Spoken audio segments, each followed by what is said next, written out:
This week on the show, we're joined by someone very disturbing. A pun, I like it.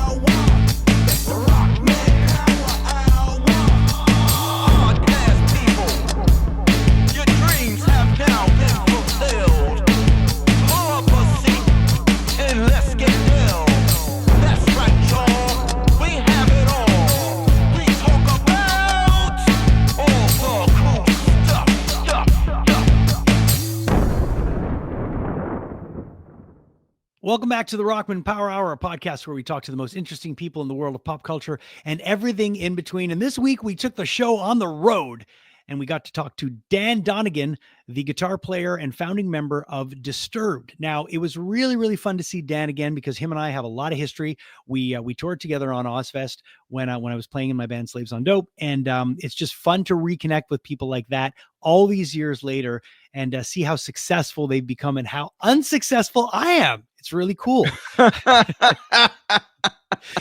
me bring in my the cackling friend Ryan. That's amazing. Well, it's true. I mean, let's be honest. No, it's not true. I actually don't feel that way at all. But it is quite funny when I get to talk to people that were like kind of my peers in music and they really continued with it and they really stuck with it. And I'm so proud of Dan. Like seriously, man, I'm proud of that band because I remember when they started.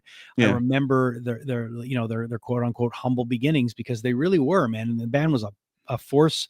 They really had a vision. They knew what they wanted to do and they worked really hard at it. And they're headlining arenas all around the world. Dude, it's crazy when I saw that they were playing, I don't know if it was in Europe or they were playing somewhere, another leg of this tour.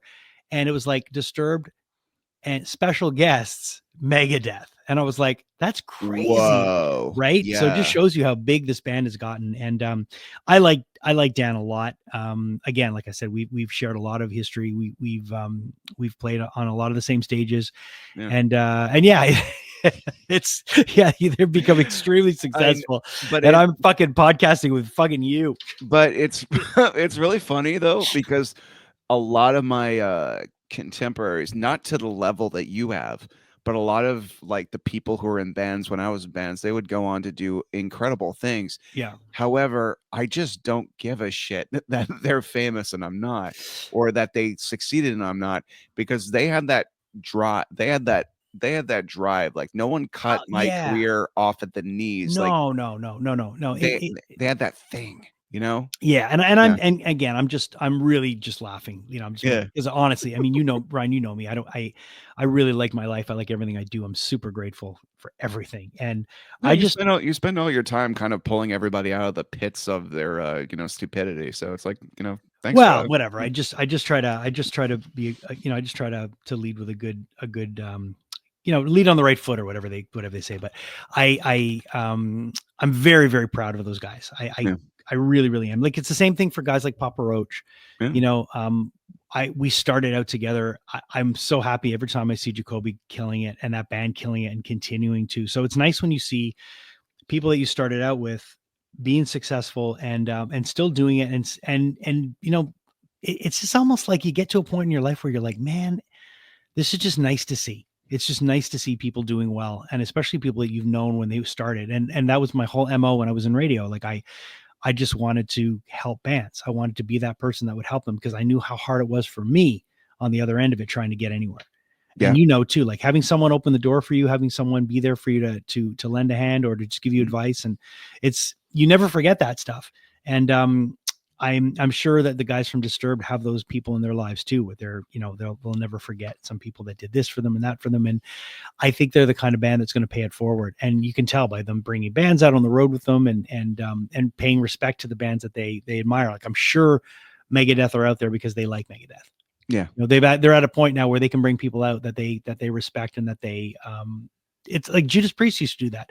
Every modern metal band was probably at one point brought out by Judas Priest, because Judas Priest were that band where they were like, we don't give a fuck. Like we're Judas Priest. We know what we can do live and we're going to bring out bands that we think are up and coming. And they would always have good openers. Always. My favorite Rob Halford story is that he was in Toronto. I don't remember what they were doing, but he was watching Much Music and Dimebag from Pantera was wearing a Judas Priest shirt. So the Yeah. sound's off. He's like, "Oh, what's this?" So he turns on the sound and they play the video for Cowboys from Hell, and he's like, these guys are fucking unbelievable." Yeah. And he called somebody and said, "Hey, I'm going to walk down to Much Music. I want to meet this kid and stuff." And he told us all his band, like, this band Pantera, they're amazing. We got to take them to Europe, and he did. Yeah. And it's the rest of history. Dimebag got buried holding his Judas Priest vinyls. Like, it goes Oh, I know, deep, that man. I love. mean, I remember when they put out, when Rob Halford put out the Halford records. Yeah. I remember seeing Dime.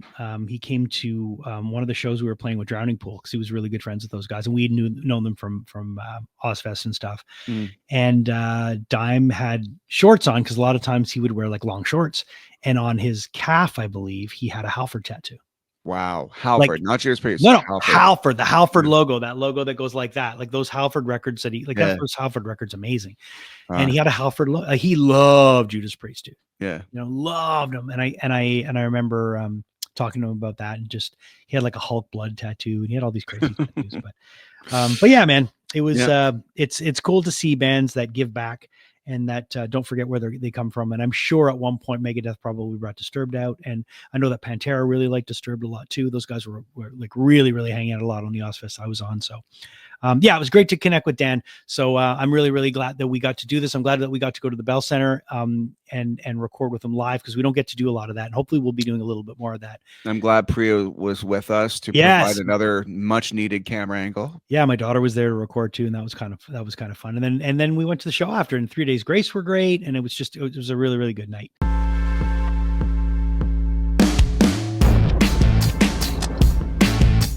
All right, we are backstage here at the Bell Center. I'm with Dan from Disturbed. Very good to see you. You too, brother. You don't change. You haven't at all. I just mentioned that. You're like the fountain of youth with you. Yeah, that's great. This is really exciting, because you guys are celebrating an album that I very much remember. I very much remember the impact of this album. I very much remember this album breaking. I remember seeing you guys for the first time at the Troubadour, with David wheeling out, and it was like, what are these guys doing? But you could tell right away that there was something a little bit more ambitious about this band. Yeah, we used to, like, in the late '90s, before we got our deal and stuff. We used to toy around with some of the theatrics and that. A lot of it was just because playing those clubs in the south side of Chicago, we were trying to be something more exciting than just the average bar band, and trying to just grab people's attention. Yeah. When people come into the bars, they're there after work to have a few drinks, and there's some bands that just background music, and then we just wanted attention. Yeah. So we did that stuff early on. So it was kind of nice to kind of bring some of that back too, as a tribute to that. Oh yeah, and you guys, what's great is that, as this band progressed, and as you guys got more and more popular with more budget, you guys were able to amp that up, and it was just fun to see, because remembering when, and this tour is very much about, remembering back and looking back. I do remember that, like, that was the thing that you guys right away, even on the second stage on Ozfest, you saw that this band had something a little bit different than everybody else. I appreciate that. That's very kind of you. But it was such a great time back then. I mean, obviously sharing the stage with you guys and so many other greats at that time. Yeah, I know you probably heard it a million times. It was just like, summer camp. It was the for best. bands, People ask because me, like, what's yeah, Ozfest? What was Ozfest like? It was it was like great. It was summer camp with like really good food. Right. Yeah, and just massive lineup. So many cool, friends that we made along the way, and it's just that friendly competition too, of everybody going up there, trying to make their mark, and make an impression on those fans that showed up at 10 in the morning, and at those early slots, as we all did that whole rotating I was slot, explaining that rotation to my daughter. I pulled out our the old tour book that I had from Ozfest 2000. I was explaining to her, like, you would go from like first, and then you would go right to right before Kitty, and then you would shift over to the main stage and play before Queens of the Stone Age. Right. Yep. And it was just, it was nuts. But, I think what makes me really happy is when I see you guys out there, and every time there's a win, I know what this band stands for, and I know what this band's about. And it's always been about you guys sticking together, and you can tell that. Like, there's very much a brotherhood with this band. Yeah, I mean, even as we've gotten older over the years too, just that level of respect and brotherhood, and just of course, for 25 years, or actually since 1996, when we finally formed and got David. Yeah. Of course, it's a marriage, as you know, being a musician yourself, and it's a marriage, between the four of us, and you just kind of have that respect, and you have to learn to, especially in those early days when we were in the RV and stuff. You have to. There's, you're on top of each other. We didn't have hotel rooms all night. We didn't. It's like you're in each other's face all the time, and we've learned, and everybody butts heads a little bit. We have disagreements, but now as we're older, we do it with respect. We hear each other out, and we have our moments, or creatively, mostly in the studio, stuff like that. But that's very common, But everybody, we've been around the block long enough too, and we still feel like we have a lot left in the tank, and we want to keep creating, and so I think we've just grown to be closer over the years. And I think that's what ends up happening to a lot of bands if they survive the the initial grind through, and when you start to have families and stuff, and you start to get perspective and realize what's important, you come back to it with fresh eyes, and then it's like at one point it's like, hey, we're just lucky to still be doing this, and I feel that vibe off of you guys. Yeah, for sure. And if there are those moments of disagreements, whatever, those arguments are usually short-lived. Right. Right. Yeah. It's like, okay, like you said, you put other things into perspective, and it's like, we all want what's just best for this band, and we share the same vision, and we might have different ideas here and there, but it's become a lot easier to talk to each other. Like I said, the older we get, and just be okay. If it's a disagreement, it's usually gone after 10 minutes. Yeah. You can just squash it. You have some great bands on this bill with you. Of course, 3 Days Grace, who in Canada are just our arena headliners themselves. Yeah. So it's like just a powerful bill. But then you have Seven Dust with you, and tell me the importance of Seven Dust to this band. I mean, they're just such an inspiration. I mean, I remember back in the late '90s, right before we got our deal, probably a year before, they were shooting a home video. Or they were shooting a video for them, a documentary or whatever, in Chicago. Yeah. At the Metro, a big historic venue in Oh, yeah. downtown Chicago, and me and David were there in the crowd, so we were just still local guys. So we were very much inspired by Seven Dust. And then one of the first shows we did after we got our deal, we didn't have a booking agent yet, but we just got the record deal, and we were hoping to get outside of Illinois to do a couple shows, and somebody got us on like two shows. Our first one was with Nickelback and Seven Dust, so that was our first exposure of being put in front of a strange audience. It wasn't hometown crowd, and had to go up there and try to step up. And then when you see Seven Dust throw down the way they do, they always keep everybody on their toes, as you know. Well, they're just that one band that always seems to be mentioned in the top three of who brings that kind of energy and excitement to the set. 100%. So, and it's nice to see the respect. You guys get to a certain level, but you're like, now we're going to bring them out because they were good to us, and it's a nice thing. For sure. I mean, and they're just such great musicians and they really great tunes, and so it's awesome to see them being around even longer than us. They got a couple years on us of I think their album came out maybe '98 or something, the first one. But yeah, it's been amazing. And like you said, with 3 Days Grace as well too. I mean, those guys have more hits than anybody out there. No, I know, dude. With two singers, they got hits with both guys. So lightning struck twice. And the crazy thing about them, one of the stats a lot of people don't know, they've got more. I believe they've got more number ones than Van Halen. So. Yeah, and that's nuts. Yeah, I think it's probably a close race with Shinedown because they got a lot of number ones too. We're not too far off. But no. It's hit after hit. Yeah. They're just they're one of those bands that again, like when I saw this bill, I was like, man, like kudos to bringing them out. B, kudos to having them on, and because it keeps everybody on their toes and makes for just a better tour. For sure, we had them out before COVID. I think it was probably like 2019 or something. With Matt, and Adams didn't come back.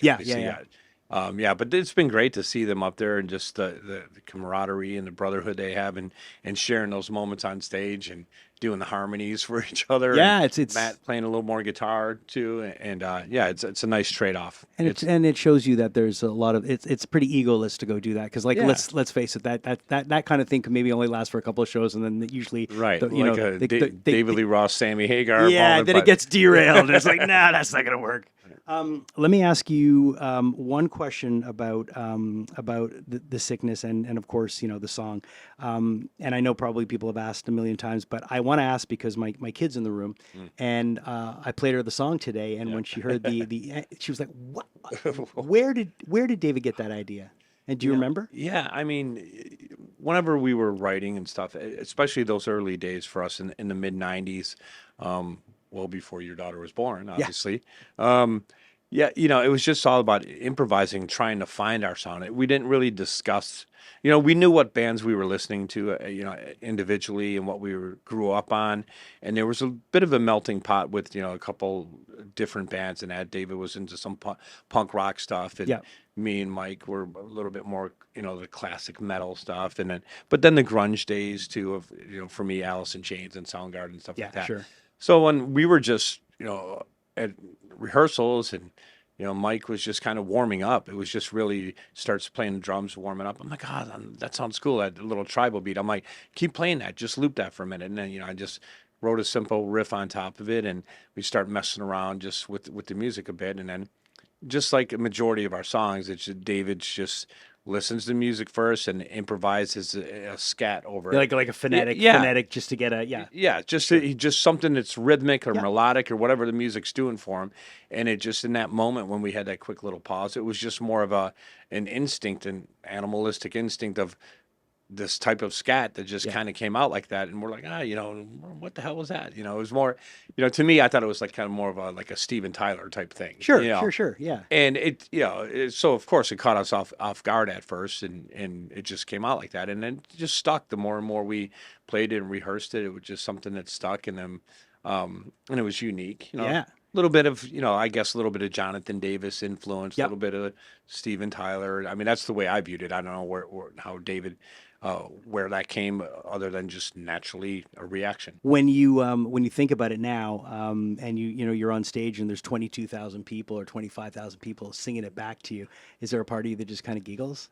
Because it's like, I'm sure at one point you guys must have sat in a room and gone, are we going to keep that? Like, I'm sure somebody along the way, a label person or somebody must have said, it's a blessing and a curse, because I was asking David, because of course when people come up to him, I'm sure he gets it on a daily basis. Hey, do the noise. Yeah. I mean, walking down the street, going on a day off, it's all, but you can't complain about it. No. Obviously it's the thing that helped kind of really, give us that big exposure and put us on the map.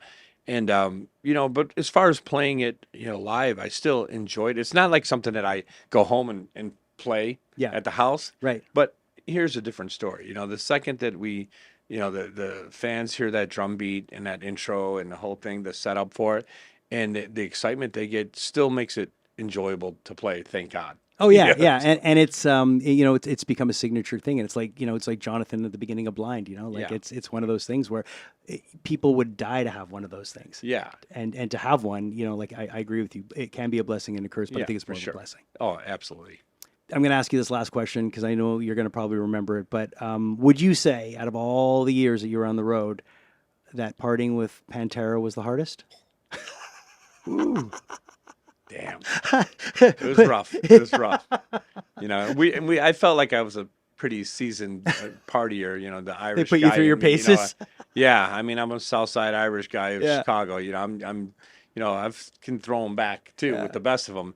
And man, when we came in on Ozfest 2000 and Vinny and Dime, the whole band, but they obviously, looking back at it now, they were kind of at odds within the band at that point. Yeah. But Vinny and Dime welcomed us with open arms, and like day one, they treated us like we were like old high school buddies or something. They were very welcoming. And they treated everybody like that. And they're like, "You guys better be here after the show tonight. Come back to this dressing room." It's like that every night, and we were crawling back to the bus on a regular basis. And one thing we learned over time too, though, they weren't always doing shot for shot with everybody. They were pouring them up and lining them up. Yeah. But there's a few times where I'm like, okay, they're just they're skipping a couple rounds. They're making sure the rest of us are having a really good time too, but they were quite the entertainers and just the greatest guys. And actually their longtime tour managers are our guy too, Guy Guy's Sykes. here? Yeah. Oh, nice. Yeah, so he's been with us too. Very cool. Yeah, so there were so many great stories and a lot of fun times with those guys. Congratulations, man. It's so good to see people endure, and all these years later, selling out arenas. You playing my hometown, selling out an arena. It's beautiful. Yeah, It's nice great. to see, man. Thank you, man. Appreciate it. Thanks. Really nice fellow. Very big fellow. Very tall fellow. Yeah, he's a big dude. Yeah. Yeah, he's a big dude. When he Wouldn't was, wanna- I asked him a little joke as a joke. I'm like, hey, you ever seen Shameless? Because he kind of reminds me of this character named Kevin, who's like a really big, nice guy. Yeah. Like a really, really nice, kind of hard guy. He's my favorite character on the show. But the more he talked about the South Side of Chicago, the more I'm like, oh my God, this is Kevin personified. Yeah. Well, yeah, they're they're guys from Chicago, and they're good dudes, man. I always like those guys, and it's cool to see them all these years later, just succeeding, man. It's freaking awesome. It's freaking awesome. So I'm really, really glad that we were able to chat with them. I want to also let people know that we've got a lot of great stuff coming. We've got a lot of really cool stuff coming in the next few months. And if you haven't subscribed yet, I don't know what you're doing, man. You're going to miss episodes, and that sucks. So make sure you like and subscribe. Tell your friends about the podcast. You can find us on Instagram. You can find us on YouTube, and you can find us wherever you stream your audio or on YouTube. Lots of places where you can either see or hear us. And we really welcome comments and feedback. Please let us know what you're enjoying, maybe what you're not enjoying. That we might not listen to it as much because we don't really care, but it is always nice to hear back from all of you guys. And I just wanted to give a shout out. I'm wearing this shirt. The Epic Film Guys. We've had Justin from Epic Film Guys on the show before. Love this podcast. Great podcast that talks a lot about film and up and coming stuff. So a big shout out to them, and shout out to one of the other guys from Epic Film Guys who just was just cleared free of cancer, which is amazing because he went through a pretty bad cancer battle, and I'm really, really glad to see that he's on the mend and doing better. So shout out to the Epic Film Guys, big fans, big friends of the show, and we're fans of their podcast. So I am a big fan of their podcast. I remember Godzilla versus Kong. That's a really funny episode. I like or Empire, the newer one. Yeah, they're good dudes, and they're film nerds, so we like that. It's always fun. Yeah. Thanks to our producer Julia Kajerski, thanks to my co-host Ryan Stick, and thanks to all of you for being with us. And until next time, we'll see you on the Rockman Power Hour.